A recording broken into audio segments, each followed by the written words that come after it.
Danes govorimo o zvijanju listov na paradižniku. Tukaj imamo že en primer. Listi pri paradižniku se bolj zvijajo v spodnjem delu. No, če pogledamo tukaj v rastlinjaku, še ni kakšnih ekstremno visokih temperatur in se v zgornjem delu ne zvijajo. V spodnjem delu pa smo opazili še nekaj.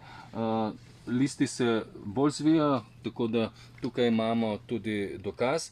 Seveda pa opažamo, da so listi tudi nekoliko bolj rumeni. To ni bolezen, ni nikakršna plesen.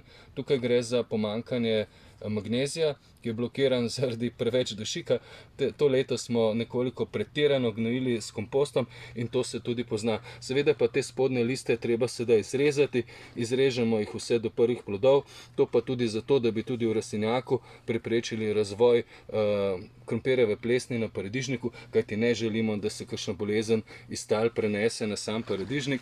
No, na vrtu tega seveda še nismo opazili.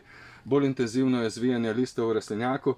Seveda pa, če opažamo, to tudi bolj izrazito na kupljenih sadikah, na hibridnih sadikah, na domačih nekoliko manj. Seveda pa, ko gledamo samo zvijanje listov, predvsem opažamo, da je različno tudi na različnih sortah.